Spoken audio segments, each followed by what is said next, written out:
Capítulo 3. La insospechada riqueza del bosque. La madera y los metales preciosos del Pacífico colombiano son los recursos sobre los que se ha basado el progreso de miles de personas. Pero durante muchos años, esta explotación ha sido caótica, sin conocimiento alguno sobre cómo aprovechar mejor esta gran riqueza natural, conservándola. Nosotros hemos visto, o vemos todos los días mucho deterioro en la parte ambiental. En la madera se cortan indiscriminadamente, en los ríos mineros se dragan sin ningún control. Los indígenas que habitaban la región conocían el bosque, usaban sus plantas para curarse y alimentarse, pero sabían sobre todo que solo cuidando la naturaleza aseguraban su sobrevivencia. Las poblaciones negras se adaptaron a este sistema de vida. Aún hoy queda algo de esta tradición cultural que en gran parte sucumbió ante el progreso moderno. En San Juan se ve que se han cortado bastante o se han explotado bastante madera. En la región del Bauru casi similar también, pero que en la comunidad indígena siempre ha habido más bien prevención para tener otros recursos. ¿Por qué? Bueno, porque el día no es solamente hoy, sino que hay que pensar en el futuro. El futuro de nosotros es preservar nuestra naturaleza y tener un desarrollo más o menos con el tiempo determinado según nuestra existencia. Después de medio siglo de explotación desaforada, el país está redescubriendo lo que ellos, de una manera rudimentaria, ya sabían. De los modelos de vida antigua hay mucho por rescatar y aprender. No significa retroceder. Significa aprovechar el conocimiento acumulado durante siglos y desarrollarlo con todas las herramientas de la ciencia moderna. La selva húmeda tropical del Pacífico colombiano, según estudios de especialistas, es la región del mundo con la mayor diversidad de plantas por hectárea. Asimismo, es una de las más ricas en variedad de aves y anfibios. Los altos índices de lluvia, más de 7 metros al año, alimento básico de la exuberante cobertura selvática, hacen de esta región una potencia biológica irrepetible. Tenemos uno de los países de mayor diversidad biológica del mundo, pero no conocemos esa diversidad. Entonces, el no conocerla es no apropiarnos de ella. Y la otra parte, al no conocerla, la estamos destruyendo. Es uno de los países donde mayor declive de la flora, la diversidad de flora y fauna se está presentando a nivel mundial. La Oficina de Evaluación Tecnológica del Congreso de Estados Unidos señala que el valor de las medicinas legalmente comercializadas, provenientes de plantas especialmente tropicales, fue de más de $8.000 millones en 1980. Cifra que duplica el total de las exportaciones colombianas en ese mismo año. Esto indica que, si en Colombia se incentivara la investigación en las grandes extensiones de bosques del Pacífico, que aún conservan la biodiversidad, y logramos encontrarle aplicación económica a algunas de las especies, tendríamos una fuente de riqueza inagotable. En la investigación sobre la diversidad de flora y fauna, sobre la diversidad de ecosistemas y sobre la diversidad genética, que es de lo que se denomina como diversidad, es muy bajo el grado de investigación, el nivel de investigación que existe en Colombia al respecto. Estamos empeñados en la integración nacional en conseguir recursos muy sustanciales con el objeto de superar esta situación. ¿De pronto Colombia podría tener un potencial de riqueza tan grande como puede ser el petróleo? Más grande. Me atrevería a decir que más grande. Cuando lo conozcamos, lo sepamos proteger y utilizar. Valorar. Va a ser más grande. Por una razón, entre otras. Y es renovable en la medida que lo protejamos. El petróleo se agota. El petróleo no es renovable en un plazo corto. Pero también se corre con los recursos renovables el riesgo de tornarlos irrenovables a través de su extinción, a través de directa o a través de la destrucción de los ambientes que precisan para su supervivencia. La tercera parte del bosque ya está siendo explotada para sacar la madera. No obstante, en muchos casos, esta explotación no se ha desarrollado de forma tal que asegure una producción maderera sostenible en el futuro.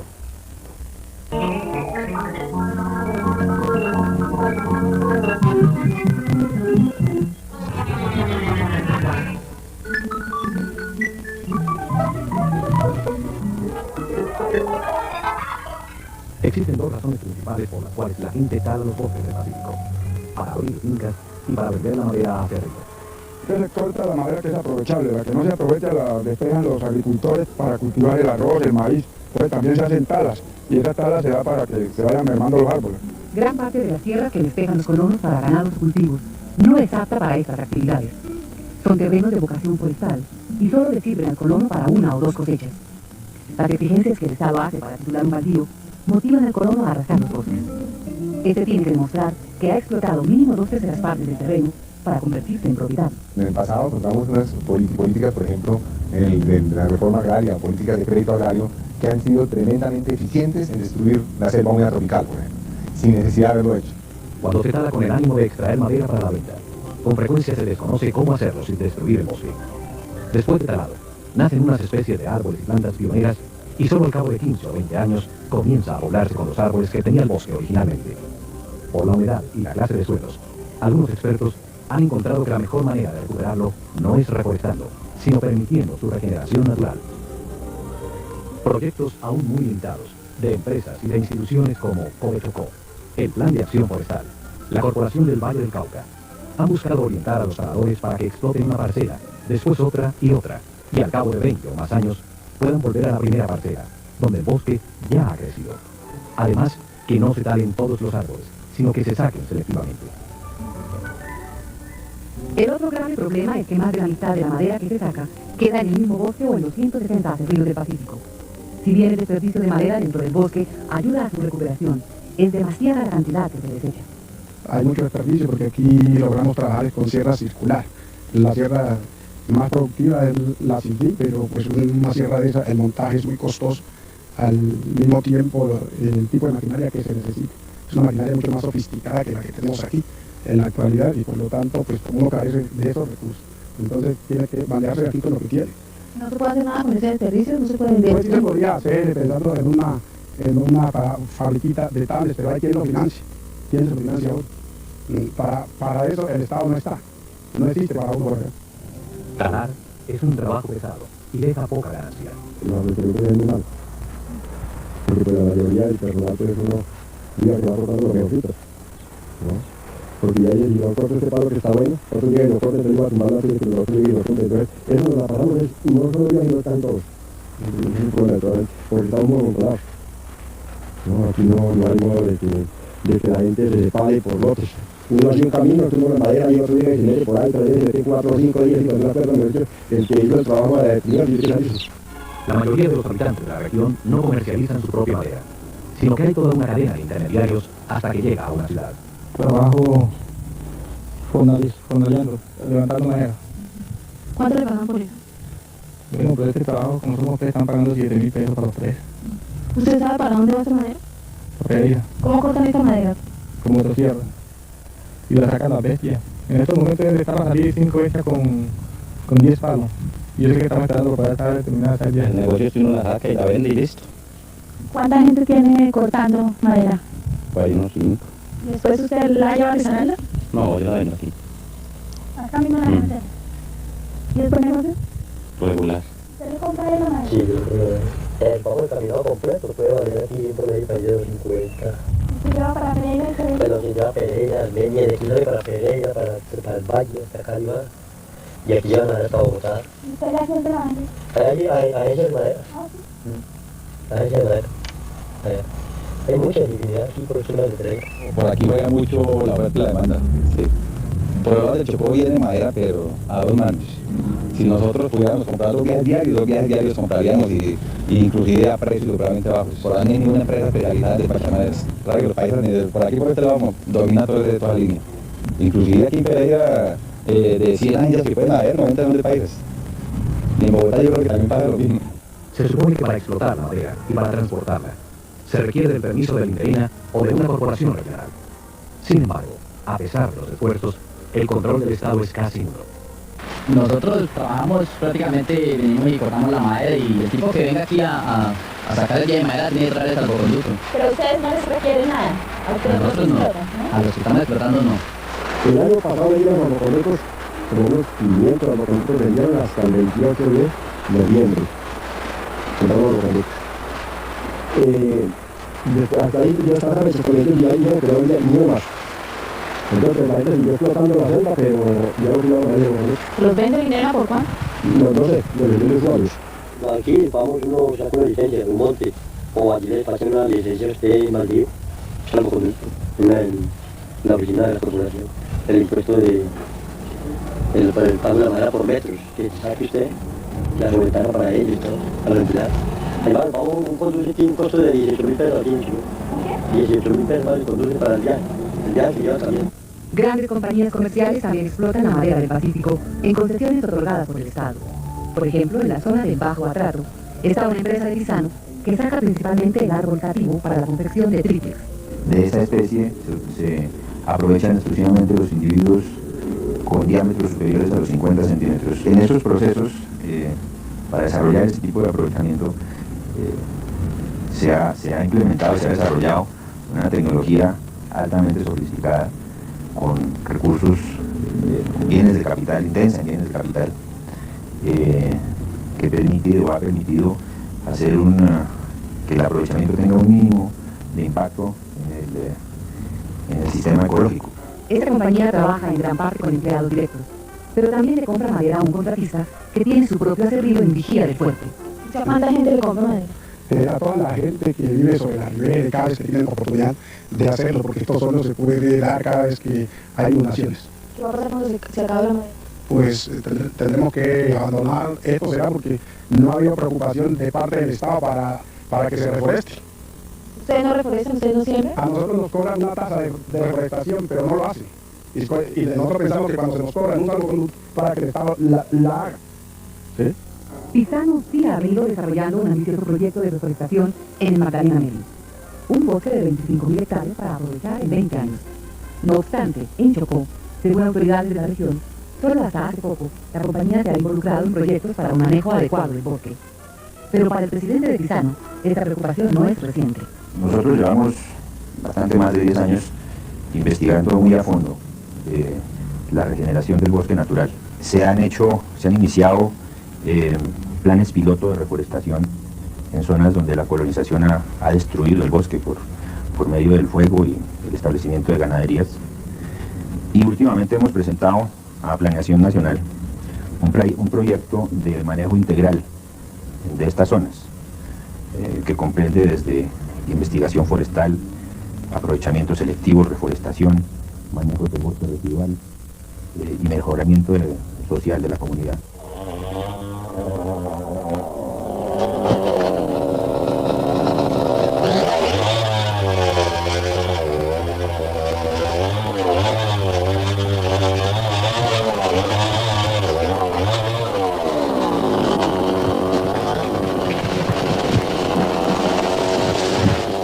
Otra de las grandes concesiones del Estado a empresas privadas es la adjudicada a Cartón de Colombia en el Bajo Calima, Valle. Esta ha explotado diversas especies del bosque tropical desde 1973 para obtener la materia prima para hacer papel y cartón. La concesión tiene aproximadamente 62.000 hectáreas. Podemos garantizar la cosecha permanente de esta área mediante un programa que se llama regeneración natural. Es decir, podemos permanentemente cosechar maderas sin que los bosques se degraden. Con cerca de 20 años de investigación sobre el crecimiento del bosque tropical, después de que este ha sido talado, Cartón ha desarrollado una tecnología propia para posibilitar que el bosque se regenere y pueda volver a ser aprovechado. Sacan la madera por aire para evitar el daño de los suelos. En las márgenes de los frentes de explotación, dejan franjas de bosque intacto para permitir que lo talado se recupere y han mantenido 2 grandes zonas como reserva.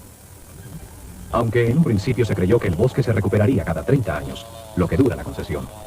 Un estudio reciente de Don Faber Langdon, doctor en biología de la Universidad de San Luis, Estados Unidos, afirma que para que la mayoría de las especies maduras del bosque original se recuperen, se requieren 60 años o más, y recomienda ampliar los ciclos de corte para asegurar así el recurso para el futuro. Pero estos cálculos teóricos se estrellan con una realidad social. Los colonos viven del bosque. Ellos, para poder subsistir, y yo llamaría una economía de subsistencia, empiezan a cortar productos del bosque secundario, que son las famosas varas, son las varas muy pequeñas. Entonces, pues eso sí es motivo de preocupación para nosotros, porque al cortar el bosque de segundo crecimiento no permite la garantía en el tiempo de recuperarse en estos bosques. Para los empresarios de la región, otro problema es la legislación vigente. Supóngase usted le dan un permiso para aprovechar 1 hectárea, y esa hectárea tiene 30 metros cúbicos, y se lo dan por 10 años. Y usted resulta que en esos 10 años, por cualquier razón, de mercado, no pudo aprovechar sino 15, la mitad. Al término de los 10 años la ley lo multa. Es decir, la ley lo obliga a que corte el bosque así no lo necesite.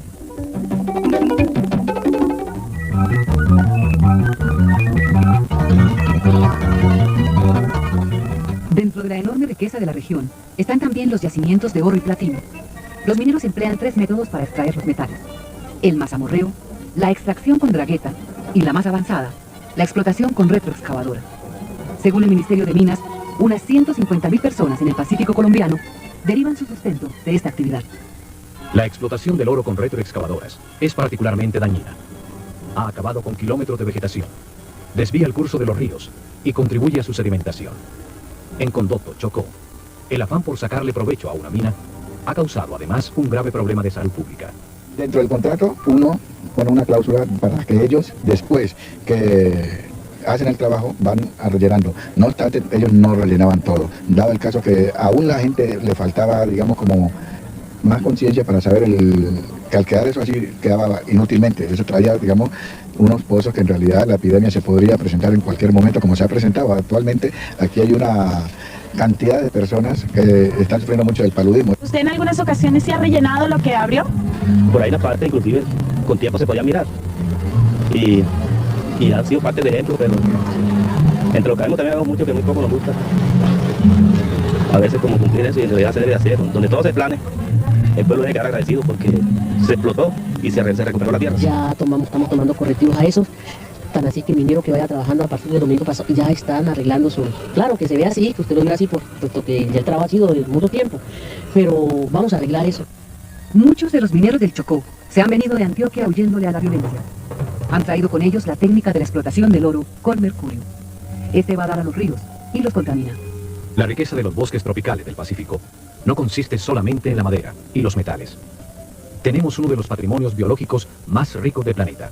Pero de nada nos sirve si no existe la voluntad política de crear una gran infraestructura para cuidarlo, conocerlo y sacarle provecho económico. Algunas instituciones estatales, empresas y grupos comunitarios están tratando de aprovechar el bosque sin destruirlo. Pero gran parte de la minería y de la tala sigue arremetiendo contra él indiscriminadamente. Quienes allí habitan no pueden dejar de explotar el bosque porque de eso viven. Necesitan que quienes cuenten con los recursos y la tecnología les brinden alternativas. Lograrlo equivaldrá a salvar el porvenir. Capítulo 4. La ciudad, víctima de su propia dinámica.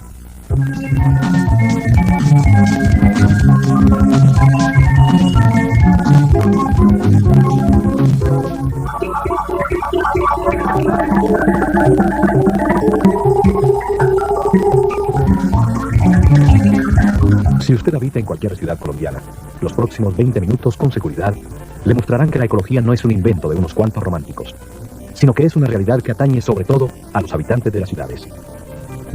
Una historia de violencia y de marginamiento en el campo, y al mismo tiempo un acelerado crecimiento económico, nos llevó a la mayoría de los colombianos a vivir en ciudades. Huimos desfavoridos del traumático pasado campesino. 30 años el país se volvió citadino, no civilizado, sino citadino. Y entonces la gente que llegó a las ciudades se olvidan de lo que dejaron atrás. Muchos de ellos no quieren saber nada de lo que dejaron atrás. Y hay esa actitud urbana a ultranza. Entonces hay barrios en Bogotá donde los árboles son perseguidos por gente que hace una generación vivió en la selva. Eso hay que entenderlo, hay que comprenderlo y hay que admitir que se necesita más de una generación para resolver esa actitud. Hasta ahora comenzamos a darnos cuenta que así como hay que aprender a aprovechar el bosque tropical sin destruirlo, hay que aprender a vivir en ciudad sin envenenar los ríos, sin intoxicar el aire, sin acumular montañas de basura. Y la ciudad no es solo víctima de su propia dinámica, sino también de la destrucción en el campo. Sin árboles que limpien el aire, sin páramos que surtan las fuentes de agua, sin suelos que produzcan alimentos, tampoco habrá ciudades. Some of the great eco-disasters that are ahead of us will be in the city, in the urban areas of the developing world. Some of these cities are already amongst the most polluted in the world, and their water supplies are threatened. Their basic support systems are in danger. So that those people who live comfortably in the urban areas should not feel that they are exempt. Another thing. Y el año pasado estuvimos en una crisis terrible del agua. Nos tocaba ir a traer agua en carrotanques, pagarla para que nos la trajeran a casa para lavar. Estábamos aburridos con la falta del agua. Al igual que Isabel, los 250.000 habitantes de Tunja tienen dificultades para obtener agua y constantemente se ven sometidos a racionamientos. ¿Es que esta región, como se cree, jamás tuvo agua? Se ha ido agotando en cantidad y en calidad. Hace unos años, pues no muy lejanos, la gente acudía al río Chicamocha a bañarse, a lavar ropa. A otra fuente cercana, como era la Cascada, también era un paseo muy agradable, pues ir a bañarse la gente allá. El agua se empezó a agotar, porque durante años se talaron los árboles para abrir fincas. La necesidad obligó a buscar una alternativa más distante, la reserva de Teatinos, alimentada por el río del mismo nombre. Lo grave es que allí, en su nacimiento, también se está talando para sacar leña. La vegetación del páramo actúa como una esponja. Retiene gran cantidad de agua de modo que en invierno evita que ésta corra e inunde, y en verano va soltando el agua y no deja que los ríos se sequen. Otros páramos, como el de Chingasa, por ejemplo, que surte de agua a Bogotá, están amenazados por la destrucción. Algunas ciudades han empezado a preocuparse por proteger los nacimientos de los ríos que las surten de agua. El acueducto de Bucaramanga, por ejemplo, ha reservado un bosque de 8.000 hectáreas desde hace 15 años.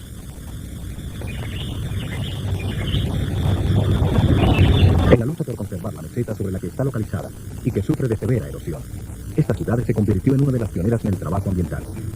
La Corporación para la Defensa de la Meseta de Bucaramanga, CDMB, creada en 1965, ha desarrollado proyectos de reforestación, trabajando con los habitantes de los 12 municipios donde nacen las fuentes de agua de la ciudad.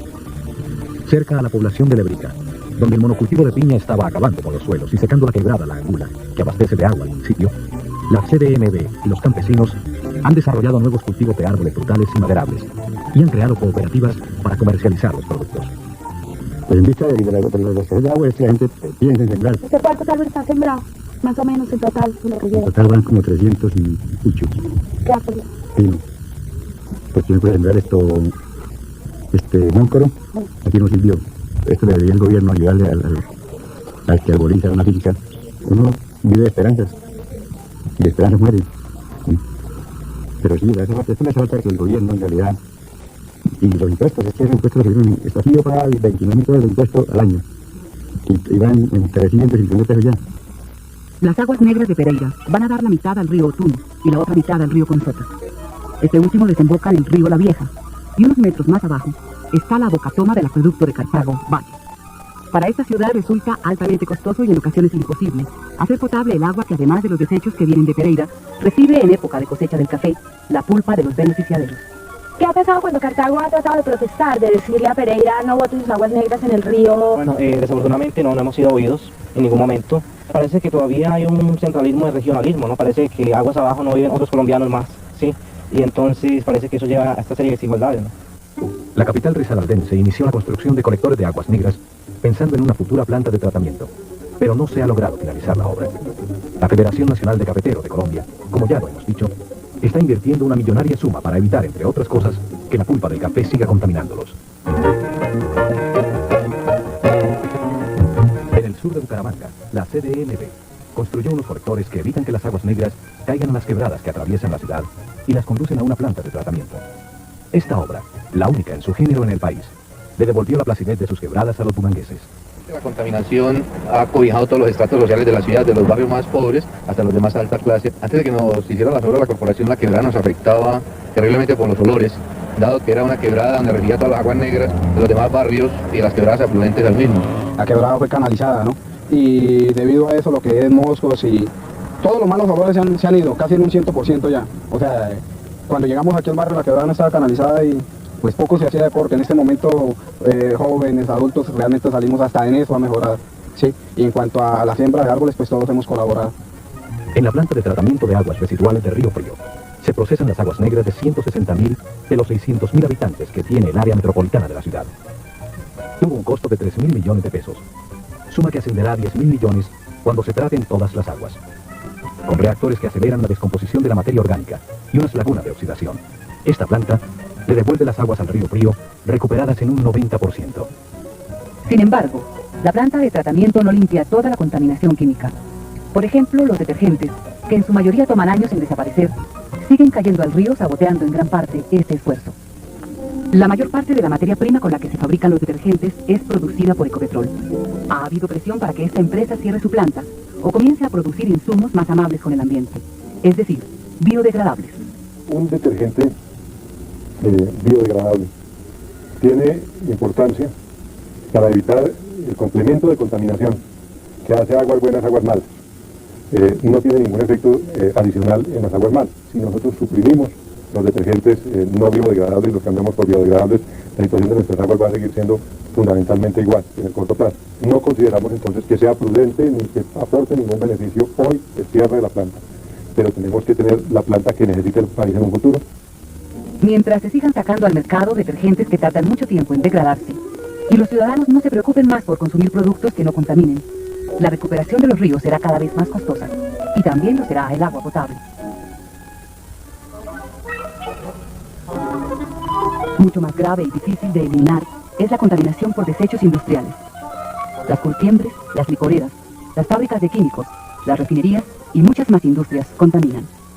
Consciente de que su acción con respecto al medio ambiente es crucial para su imagen y economía, algunas empresas han empezado a invertir en la protección de los recursos naturales. Yo creo que entre más la empresa pueda autocontrolarse, entre más la empresa no genere desperdicio, menos emisiones, pues está utilizando mejores materias primas, más alta la conversión, más economía, más utilidad. Participamos con la industria química del mundo de unos estándares de control que, independientemente de que no son obligatorios, consideramos ser responsables y por eso los hacemos. En el caso concreto de nuestra planta de Medellín, tenemos una serie de controles muy sofisticados, tanto para el desecho de productos químicos no utilizables como el proceso de tratamiento de aguas del río Medellín. La devolvemos como un agua mucho mejor de la que la recibimos.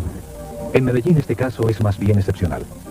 No en todos los departamentos ni ciudades se obliga o incentiva a las empresas contaminadoras a tratar sus efluentes. Esto debe cambiar. La cuestión ambiental no puede ser simplemente una cuestión de exhortaciones morales. Tiene que ser también que hay que incorporar al sector ambiental en la lógica de mercado. Y la lógica de mercado significa que el que contamina paga, que el que no contamina recibe incentivos, que el que hace daños a la naturaleza los repara o los restaura. En este momento, Planeación Nacional ha encomendado un estudio a ese respecto, en el cual actualmente va a participar Inderena. La idea justamente es cobrarle a quien contamine. Yo creo que el dinero es un gran motivador. Yo creo que si el que poluciona paga y el que no poluciona es recompensado, vamos a encontrar una forma muy efectiva de hacer control en Colombia de eso. O sea, estoy totalmente de acuerdo que poluciona debe pagar. Por falta de servicios eficientes o por simple costumbre, los citadinos arrojan basura en cualquier parte. La calle, el río, un potrero, sin pensar que están deteriorando la calidad de vida de sus propias familias y de sus vecinos. ¿Le gustaría bañarse? Señora, porque a uno no le dan mañana de los pies. ¿Qué hay que hacer para que la quebrada se limpie? No botar basura. ¿Tú botas basura? No, señora. ¿Nunca? ¿Y su mamá bota basura? Cuando empieza la tierra a depurar, salen todos esos malos olores, que es la que nosotros aquí lo estamos aguantando, que de cosas no nos dañamos aquí los pulmones porque estamos acostumbrados. Pero cuando llega el momento adecuado, una mala enfermedad, todo eso sale. El Grupo Ecológico Infantil Los Creadores del Sur, en un barrio popular de Bucaramanga, lleva 3 años haciendo parques y educando a los adultos para que no sigan arrojando basuras a las quebradas. Uno se puede bañar ahí, el agua está limpia y uno está rodeado de la naturaleza y eso. ¿Y uno se refresca? Sí, señora. Cuando tú seas grande, ¿tú crees que el agua va a estar limpia todavía? Sí, señora. ¿Por qué? Porque acá en el barrio la vamos a cuidar. Pero la mayoría de los colombianos botamos la basura a la caneca. ¿Qué es desperdicio? Papeles, desperdicios, botellas, enlatados. ¿Usted hace algún tipo de separación en esos desechos? No. A veces los desperdicios sí los dejo aparte, no también. En casi todas las ciudades, salvo las que tienen rellenos sanitarios, los vehículos recolectores depositan los desperdicios en basureros. De seguir así, las ciudades terminarán desapareciendo bajo la basura. Pero en el mundo entero se está desarrollando una nueva cultura urbana, el reciclaje. También en nuestro país se recicla, pero en la mayoría de los casos, no como resultado de la disciplina social de ciudadanos que separan en su casa vidrio, papel, plástico, metal y resto de comida, sino a costa de la salud de miles de basurieros y sus familias. Aquí el trabajo consiste en, sacamos todo lo que son materiales para reciclar, cartón, plástico, todo lo que son materias reciclables. ¿Cuánta gente trabaja con ustedes? Más o menos tenemos aquí trabajando por ahí 50 personas. Trabajan acá entre unos 18, 15 a 50 años, 55 años la gente que tenemos trabajando acá. ¿La gente se enferma? Pues sí, naturalmente que tienen que enfermar, eso relativamente, pues porque esto se entiende que es un botadero. ¿Sí? Pero yo estoy acá, ¿qué hace aquí? Escogiendo vidrio y cartón. Y demás chatarra por ahí lo que salga. Ahí pagan a 5.000 pesos la tonelada de cartón y de vidrio. Las chatarras, esas la pagan por kilos.